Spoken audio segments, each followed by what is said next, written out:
नमस्कार, knocking-news.com में आपका स्वागत है। मैं हूं गिरिजेश वशिष्ठ।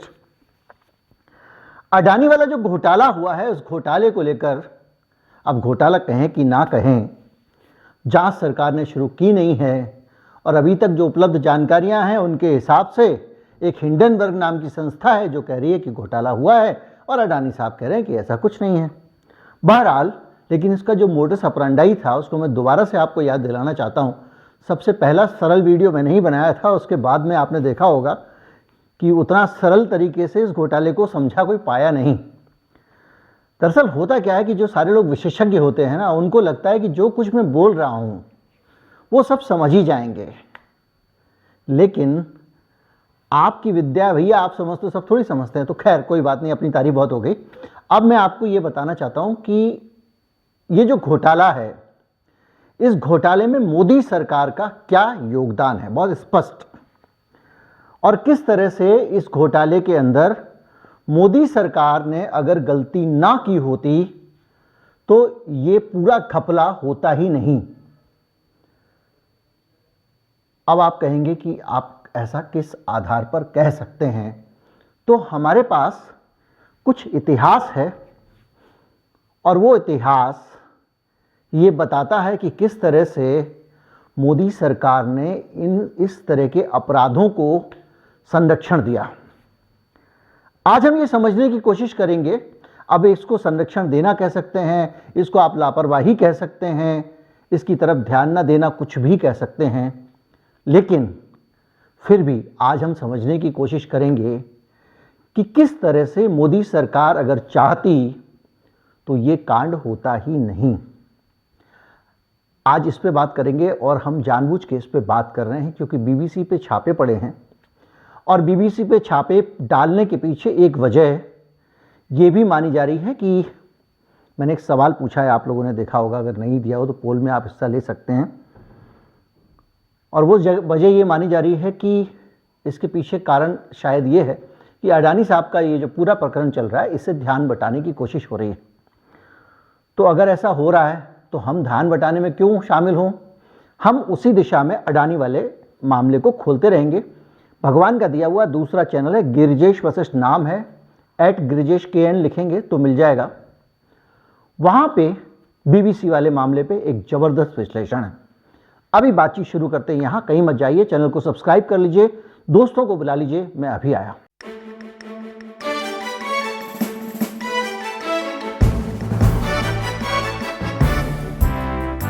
पहले एक रिकॉल कर लेते हैं, समझ लेते हैं कि इस तरह के जो आरोप लगे हैं घोटाले के, वो क्या लगे हैं। आरोप ये लगा है कि जो अडानी साहब की कंपनियां हैं उसमें जो 100 रुपये की अडानी साहब की कंपनियों की कीमत है, तो उसमें से 4 रुपये ही शेयर बाज़ार में खरीदे या बेचे जा रहे हैं, बाकी पैसा फिक्स है। और जब उस 4 रुपये के या 6 रुपये के सामान के ऊपर खरीदारी बढ़ जाती है तो उसका दाम बढ़ जाता है, और सिर्फ उस 4 रुपये के का दाम अगर बढ़ गया तो पूरी कंपनी के शेयरों का दाम बढ़ा हुआ मान लिया जाता है और ये माना जाता है कि कंपनी ऊपर चली गई। दूसरी तरह से समझे कि अगर आपके 4 रुपये का शेयर, 100 रुपये के शेयर में से आपके जो 4 रुपये के शेयर हैं, अगर उनकी कीमत 6 रुपये हुई तो जो 100 रुपये की पूरी कंपनी है वो 150 रुपये की अपने आप हो गई। इस तरह से अडानी जी का पूरा साम्राज्य बढ़ा और ये कहलाता है फ्लोट। और ये छोटा फ्लोट जो होने के कारण अडानी साहब को अपने शेयरों का खेल करने में आसानी होती थी, क्योंकि पूरे 100 रुपये के, 50 रुपये के, 40 रुपये के शेयर अगर आप खरीदेंगे तो बहुत पैसा चाहिए, लेकिन 4 रुपये के अंदर अगर आप 2 रुपये के शेयर भी खरीद लेते हैं तो आपकी कंपनी की कीमत पूरी बढ़ाई जा सकती है।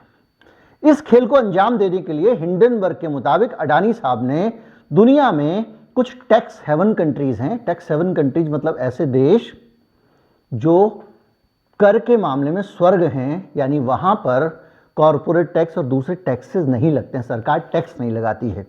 उसके कारण क्या होता है कि बहुत सारे लोग वहाँ कंपनियाँ बना लेते हैं और उन कंपनियों के अंदर पैसा रखते हैं और उस पैसे को उन कंपनियों के ज़रिए शेयर की खरीद फरोख्त करवाते हैं, खरीदवाते हैं और बिकवाते हैं उनको, और उसके ज़रिए वो बाज़ार को ऊपर नीचे ले जाते हैं।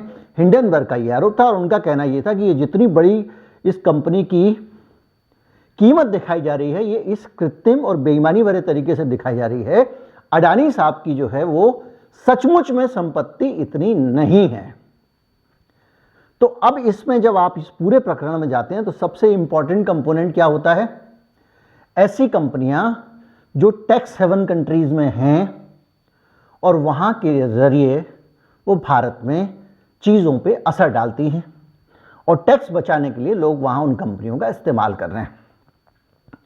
अब बड़ा सवाल ये आया कि मैंने शुरू में कहा था कि मोदी सरकार ने लापरवाही की है।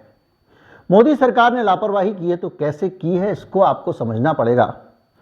समझना ऐसा पड़ेगा कि ये जो टैक्स हेवन जो कंट्री हैं और वहाँ पे जो ये जो कंपनियाँ हैं, ऑफशोर कंपनियाँ, जो शेल कंपनियाँ हैं, एक कमरे में 100 कंपनियाँ खुली हुई हैं, उन कंपनियों का काम है ना तो कोई वो काम धंधा करते, ना कुछ बनाते, ना बेचते, ना ट्रेडिंग करते, ना कोई सेवा देते, वो सिर्फ पैसा इधर से उधर करते हैं। और जैसे कि सरल तरीके से और समझें कि आपको विदेशों से कुछ पैसा मिला या आप एक बहुत बड़े ब्यूरोक्रेट हैं, आपने किसी बड़े लाला को कोयले की खदान का ठेका दे दिया, या आप नेता हैं, चोर नेता हैं आप, उसने कोयले की खदान का आपको ठेका दे दिया और ठेके के बदले में पुराने ज़माने में अटैची भर भर के नोट जाते थे। अब उसकी जगह वो कहता है कि भाई साहब एक काम करो, हवाला के ज़रिए या किसी भी तरीके से, या आपके पास कोई और ऑफशोर कंपनी हो तो उसके ज़रिए, सबके पास ऑफशोर कंपनियां हैं, उसके ज़रिए से आप ये जो कंपनी खुली हुई है, इस कंपनी को, ये चाहे मॉरिशस में कंपनी हो, चाहे वो मलेशिया में कंपनी हो, या जो भी है टैक्स हेवन कंट्रीज़ हैं,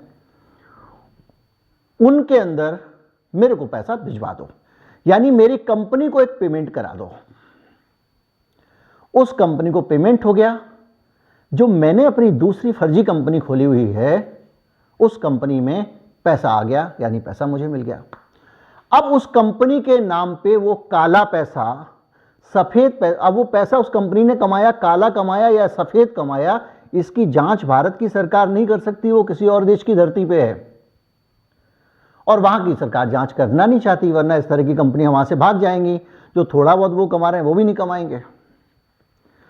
तो वहां से वो पैसा जो है बेईमानी का, रिश्वत का, चोरी का, टैक्स चोरी का, वो पैसा वहां से वो कंपनियां भारत की कंपनियों में इन्वेस्ट करती हैं, तथा कथित इन्वेस्ट, और उस इन्वेस्टमेंट को बढ़ा चढ़ाकर यहां पे ये कहा जाता है इतना एफडीआई आ गया, फॉरेन डायरेक्ट इन्वेस्टमेंट आ गया, किसी ने मान लीजिए किसी कंपनी का शेयर खरीद लिया, या इतना एफआईआई ने शेयर खरीद लिया भारत का और हम खुश हो जाते हैं विदेशी निवेश आ रहा है। दरअसल वो विदेशी निवेश ना होकर हमारे ही देश का पैसा वहां से घूम के आ रहा है और हमारे पास पहुंच रहा है।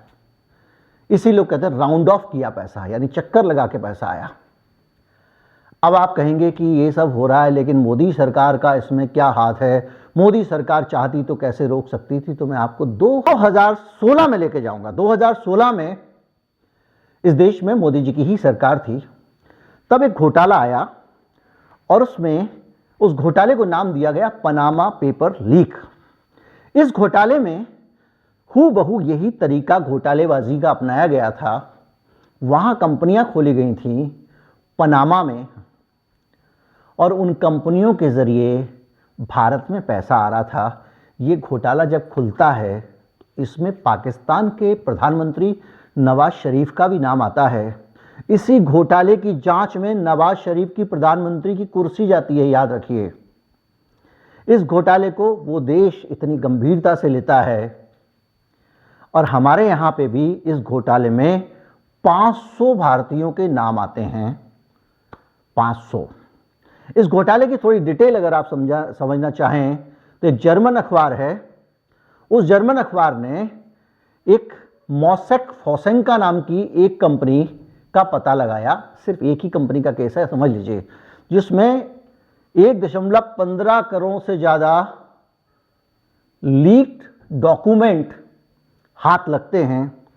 और इस अखबार ने सभी document international consortium of investigative journalism, international consortium of investigative journalism क्या है कि दुनिया भर के अलग अलग देशों के पत्रकारों ने एक कंसोर्टियम बनाया, ग्रुप बनाया हुआ है। जो कोई इंटरनेशनल लेवल की स्टोरी होती है तो वो अपने अपने देश के इन्वेस्टिगेशन के लिए इसके मेंबर पत्रकार जो हैं और अखबार हैं वो जुड़ जाते हैं। भारत का इंडियन एक्सप्रेस इसमें आगे बढ़ चढ़ के हिस्सा लेता है। द वायर भी इसमें अभी कुछ कंसोर्टियम में मिला है। इंडियन एक्सप्रेस ने भारत के हिस्से का इन्वेस्टिगेशन किया था उसमें, और उसने एक बड़ा खुलासा किया, और उस खुलासे में जिन जिन लोगों के नाम आए अवैध लेन देन करने वालों में, उनको सुनकर आप चौंक जाएंगे। नाम तो मैंने बताया 500 से ज़्यादा थे, लेकिन उनमें अमिताभ बच्चन थे, ऐश्वर्या राय, अजय देवगन, हरीश साल्वे, सॉलिसिटर जनरल जो कहते थे कि मैं भारत सरकार से 1 रुपया लेकर मैंने केस लड़ा है, Vijay Mallya, Karan Thapar, Lionel Messi, Jackie Chan, Nawaz Sharif, और इसमें बड़े बड़े लोग Xi Jinping, Tiger Woods, Nawaz Sharif के भी नाम आए थे। और जब ये घोटाला खुला था तो एकदम स्पष्ट हो गया था कि मोडस ऑपरेंडी क्या है। जिन लोगों के नाम आए, इन लोगों ने उस पैसे को भारत में मंगाते तो टैक्स लगता, इसलिए इन्हीं ऐश्वर्या राय, अमिताभ बच्चन और अजय देवगन टाइप के लोगों ने, अनिल अंबानी जैसे लोगों ने इस पैसे को वहां पे उन बैंकों में ले लिया, उस बैंकों के जरिए घुमा के यहां भेजा गया। उन पेपर्स के अंदर से ये रिकॉर्ड निकला जिसको दुनिया भर ने छापा। जो देश गंभीर थे वहाँ प्रधानमंत्रियों तक की नौकरी चली गई। और यहीं से ये समझने की शुरुआत होती है कि भारत की सरकार ने इस पर कोई कार्रवाई क्यों नहीं की। जितने नाम मैंने बड़े बड़े बताए, इनमें से सिर्फ ऐश्वर्या राय से पूछताछ की खबरें मिलती हैं, और उसके बाद किसी को कोई सज़ा नहीं हुई और किसी के ऊपर कोई एक्शन नहीं हुआ। अब एक बात बताइए कि जो ऑफशोर कंपनियां हैं, यानी रजिस्ट्रेशन किसी और देश में, कारोबार किसी और देश में, ये कंपनियां इस तरह से काम करती हैं। काला धन इनके जरिए सफ़ेद किया जाता है, मनी लॉन्ड्रिंग की जाती है, और इसी सबको काम करने के लिए भारत में इन्फोर्समेंट डायरेक्टरेट यानी ईडी बनी हुई है। ईडी का काम ही है इस तरह के काले धन को सफ़ेद करना, मनी लॉन्ड्रिंग जिसको कहते हैं, उस काम पे नज़र रखे। अगर ईडी अपना काम पूरी मुस्तैदी से करती रहती तो ये घोटाला दोबारा से नहीं होने वाला था। लेकिन इससे ये लगता है कि जानबूझकर ये लीकेज खोल दिया गया था, छोड़ दिया गया था। दुनिया में टैक्स हेवन देश कौन कौन से हैं मैं आपको एक बार में बता दूं, क्योंकि मैं बार बार कहता हूं कि इन देशों में उसमें सारे, उसमें बता रहा हूं, बेलीज है, स्विट्जरलैंड है, पनामा है, इसके अलावा ब्रिटिश वर्जिन आइलैंड है, साइप्रस है, हांगकांग है, सेशल्स है, सिंगापुर है। इनके अलावा भी कई देश हैं, और इन देशों के अंदर से ये कंपनियां बन के ऑपरेट करती हैं। अब एक बात बताइए, आपके घर की टंकी में, छत पे ओवरहेड टैंक में कहीं पे छेद है जिसके ज़रिए लीक हो रहा है आपका धन, आपके देश का टैक्स। आपको पता लगता है कि इन जगहों पे जो कंपनियां हैं, ऑफशोर कंपनियां, जो शेल कंपनियां हैं, उन कंपनियों के ज़रिए पैसे को रूट किया जाता है, काले का सफ़ेद बनाकर भारत लाया जाता है।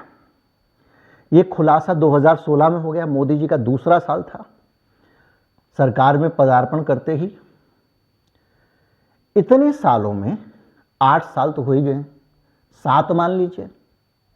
इन 7 सालों में आपने टंकी के उस छेद को बंद करने के लिए क्या किया? ये एक बड़ा सवाल है।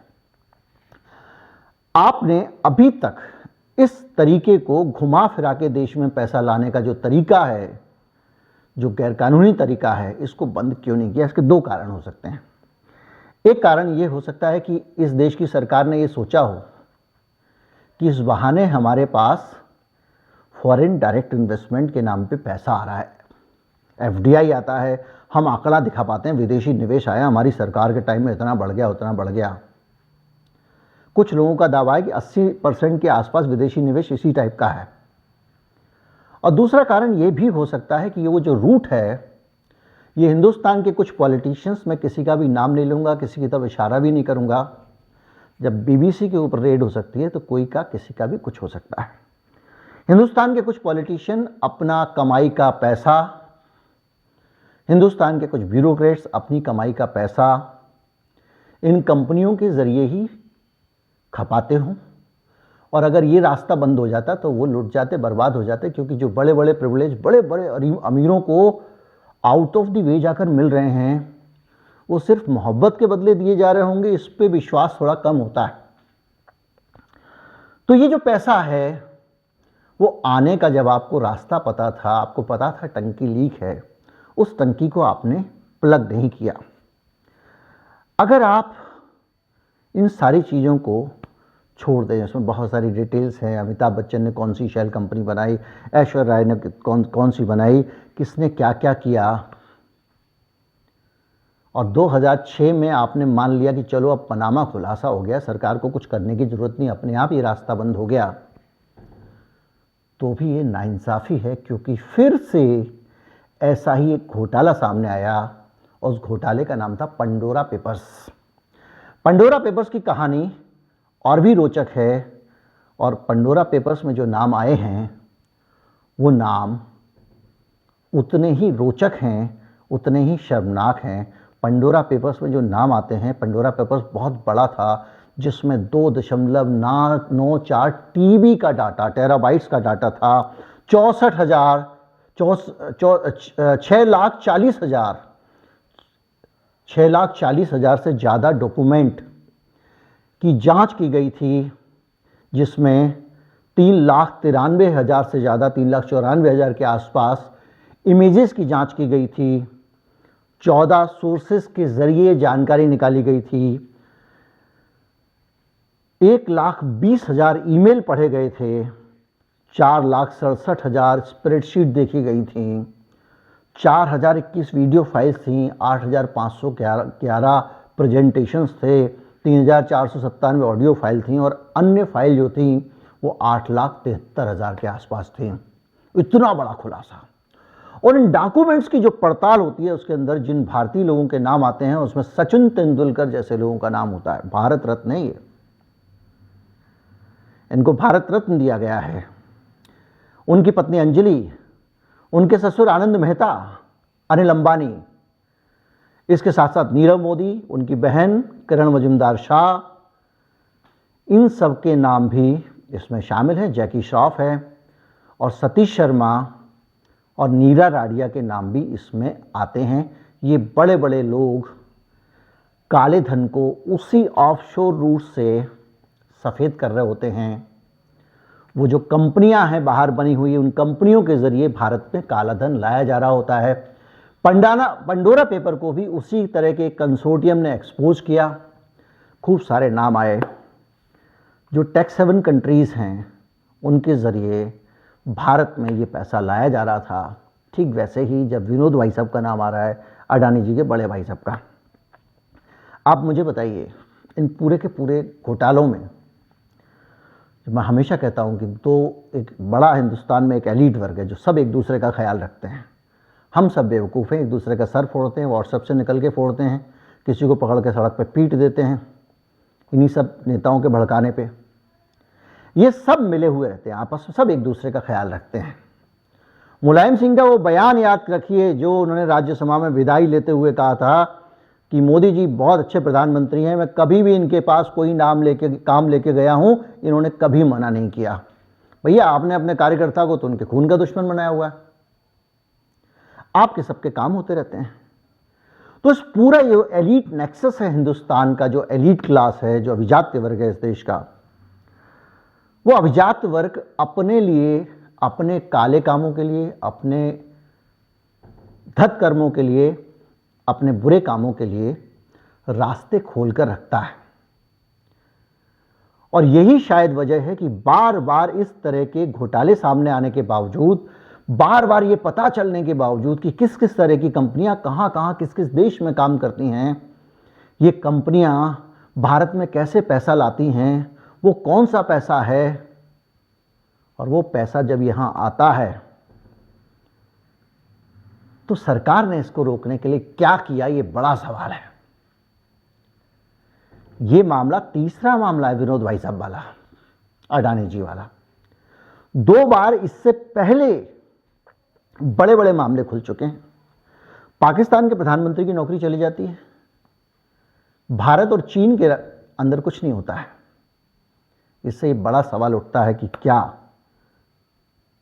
सब मिले हुए हैं। इससे ये भी सवाल उठता है कि जो संपत्तियां हैं अडानी की क्या अपनी ही है, या अडानी की इन सारी प्रॉपर्टीज़ में बहुत सारे ऐसे लोगों का पैसा शामिल है, ऐसे बड़े बड़े लोगों का पैसा शामिल है जो इसे जानबूझकर रोकने नहीं दे रहे हैं या रोक नहीं रहे हैं। लेकिन जो भी है, ये कड़वा सच है कि हम सबको पता है कि भारत में काला धन सफ़ेद होके कैसे आता है, हवाला का पैसा भारत में कैसे आता है। कोई बड़ी बात नहीं है कि दाऊद इब्राहिम ने भी 4 कंपनियों के जरिए पैसा भारत में लगाया, वो आप कैसे जानेंगे। अपराधियों, आतंकवादियों का पैसा कैसे इन्वेस्ट हो रहा है आपको नहीं पता है, कौन सी कंपनी ले रही है आपको नहीं पता है। लेकिन हमारी सरकार उस रास्ते को बंद नहीं करती है, और ये ही बड़ा सवालिया निशान है जो सोचने को मजबूर करता है कि क्या भारत में आज सचमुच ऐसा लोकतंत्र है जिसमें जनता इस एलीट के खुद को बराबर समझ सकती है। उम्मीद करता हूँ वीडियो आपको अच्छा लगा होगा। खतरा लेकर बढ़ाया, ज़्यादा से ज़्यादा लोगों तक पहुँचाएं। चैनल को सब्सक्राइब कर लें। नमस्कार, जय हिंद।